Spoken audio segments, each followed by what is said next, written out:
नमस्कार मंडळी. स्वागत आहे आपलं गोष्टी वास्तूंच्या विलक्षण निर्मितीच्या या आपल्या YouTube चॅनेलमध्ये.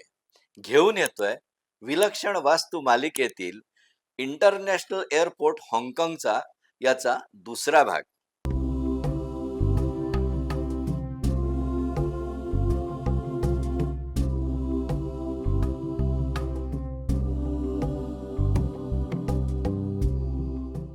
पहिल्या भागात आपण पाहिलं की बेक्टेल आणि हाँगकाँग सरकारने चेक लॅब कॉक या बेटाची निवड केली हाँगकाँगच्या एअरपोर्टसाठी. पण नुसतं ते सिलेक्ट करून काम भागणार नव्हतं, कारण चेक लॅब कॉक हा फक्त 3 स्क्वेअर किलोमीटरचा भूभाग होता. त्याच्यावर 125 मीटर उंच टेकडी होती आणि कठीण दगडांनी ती भरलेली होती. आता 3 स्क्वेअर किलोमीटरवर एअरपोर्टचं काहीच चालणार नाही.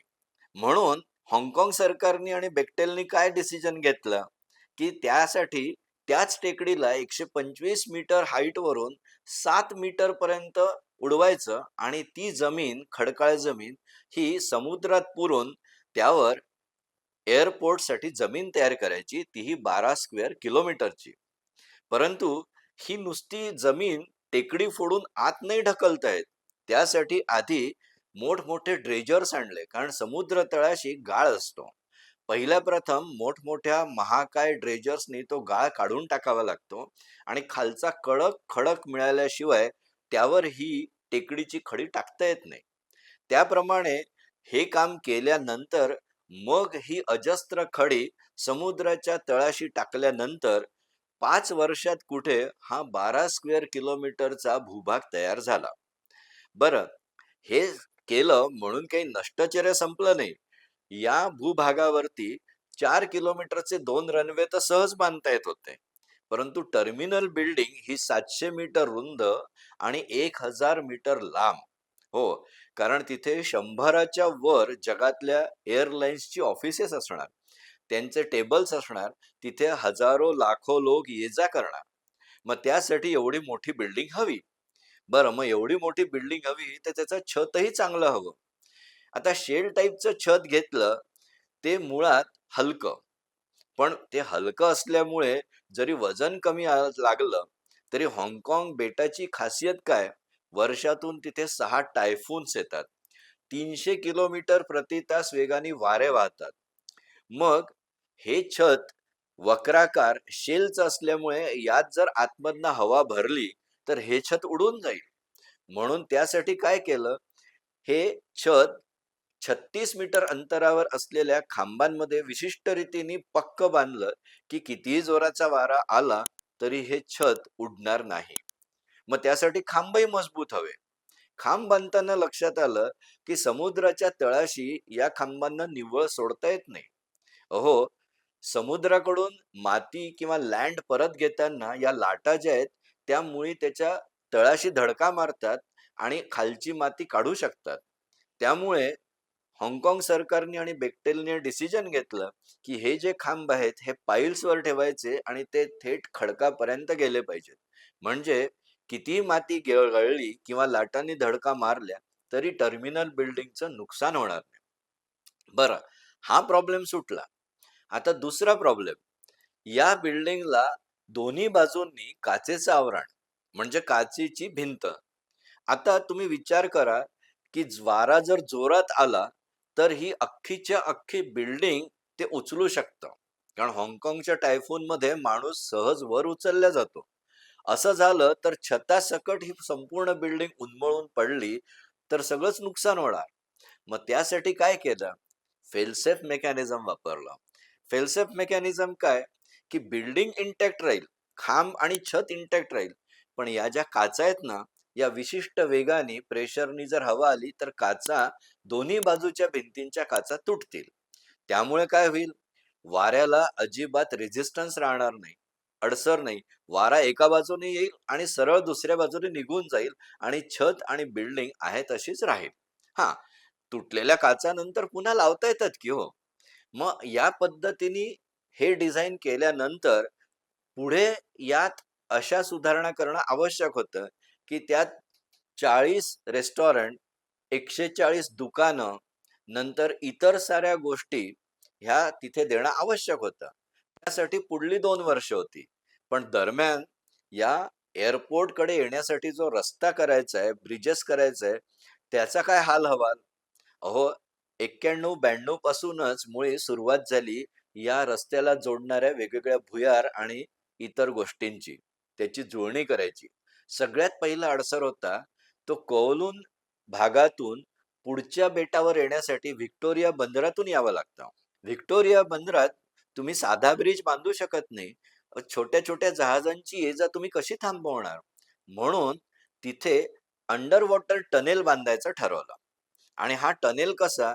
तर काँक्रीटच्या बॉक्सेस या एका वेळेला 3 व्हेइकल्स जाऊ शकतील. म्हणजे 3 लेनचा एका साइडचा काँक्रीट चौकोन आणि दुसऱ्या बाजूची परत जाण्यासाठी अजून 3 लेनचा चौकोन, अशा 35,000 टनांच्या काँक्रीटच्या सेगमेंट्स तयार केल्या आणि त्या सेगमेंट्स पाण्यात आणल्या 50 फूट खोल आणि तिथे आल्यानंतर त्यांच्यात पाणी भरून नंतर त्या बुडवल्या आणि शेवटी त्या एअर टाईट पद्धतीने जोडल्या आणि असा पाण्याखालचा भुयारी रस्ता 1.5 किलोमीटर लांबीचा, 50 फूट खोलीचा आणि 6 लेनचा तयार केला.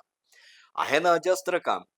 त्याच्या पुढचं काम होतं की त्या बेटावरून समुद्राच्या तळापर्यंत जायला, पुढच्या समुद्राच्या तळापर्यंत जायला त्यांना 6 किलोमीटरचा एक्सप्रेस वे पाहिजे होता. आता तुम्ही जर हाँगकाँगची ट्रॅफिक बघितली ना, तर तिथे 2-2 तासाचे ट्रॅफिक जाम ठरलेले.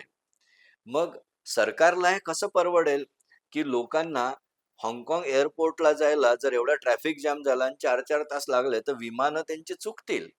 म्हणून या आहे त्या ट्रॅफिकवरती एलिव्हेटेड एक्सप्रेस वे बांधला आणि त्या एक्सप्रेस वेचं काम 6 किलोमीटरचं मोठं होतं. जे आपण म्हणू शकतो, की केनेडी एक्सप्रेस वे शिकागोचं आहे तसं. हे झाल्यानंतर 5 किलोमीटर लांबीचा समुद्र होता. बरं, हा खोल होता. त्यामुळे व्हिक्टोरिया बंदरातून जसं अंडर वॉटर टनेल केला, तसा या टनेल करू शकत नव्हते. ते जोखमीचं काम होतं. म्हणून एक 2.5 किलोमीटरचा आणि दुसरा 2 किलोमीटरचा असे 2 केबल सस्पेंडेड ब्रिज तयार करण्याचं डिसिजन घेतलं आणि त्यासाठी 60 मजली उंच पायलॉन बांधायचं ठरलं. हे म्हणजे कसं झालं, की अजस्त्र 2 गोल्डन गेट ब्रिज बांधण्यासारखं होतं. बरं, गोल्डन गेट ब्रिज तर एकाच मजल्याचा म्हणजे एकाच सरफेसचा होता. परंतु हा जो 2.5 किलोमीटरचा केबल सस्पेंडेड ब्रिज होता ना, तो डबल लेअरचा करावा लागला. का? कारण 2.5 किलोमीटर एवढा लांब स्पॅन होता.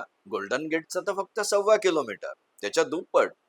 वाऱ्यामुळे हाँगकाँगच्या हा ब्रिज जर एकाच लेअरचा असेल ना, तर तो इतका वेडावाकडा हलणार, खालीवर होणार, साईडला जाणार, की त्यातल्या कार्सची वाट लागणार आणि हो, ब्रिज सुद्धा तुटू शकेल. यावर एकच उपाय होता. कारण 2.5 किलोमीटरचं अंतर कमी करू शकत नाही, पण हा ब्रिजचं वजन वाढवू शकतात. त्यामुळे विंड टनेलच्या टेस्टिंग नंतर हे ठरवण्यात आलं, की हा ब्रिज 2 लेयर्समध्ये राहील.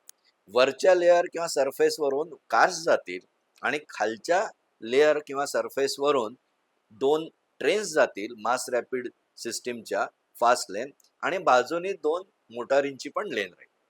पण आता यात गडबड काय?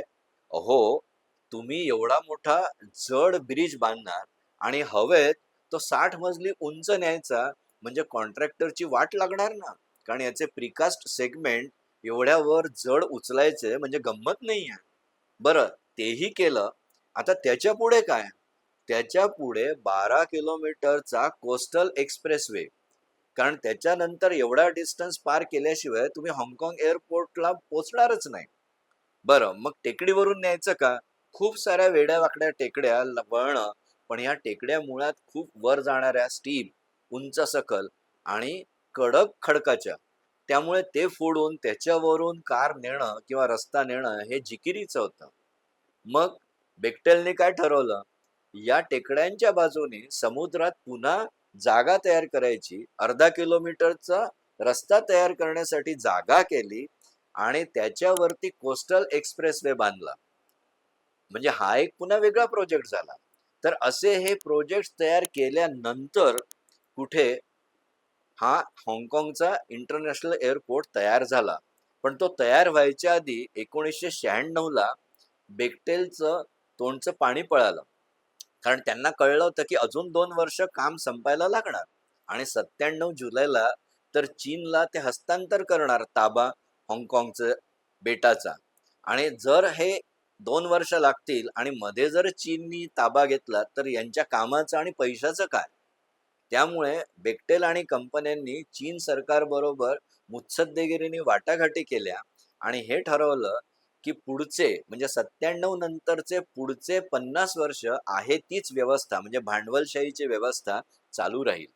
यामुळे बेक्टेलला आणि हाँगकाँग सरकारला एक निश्वास सोडता आला आणि मग रीतसर जुलै 1998ला हाँगकाँग इंटरनॅशनल एअरपोर्ट हा सुरू झाला आणि काईटॅक हार्ट अटॅक मधून लोकांना मुक्ती मिळाली. आता याच्या पुढची मजा अजून आहे, कारण सुरू झाला तरी नकटीच्या लग्नाला 1760 विघ्न. तसं तुम्ही बघा, तिसऱ्या भागात आपण बघूया की या एअरपोर्टची काय मजा झाली.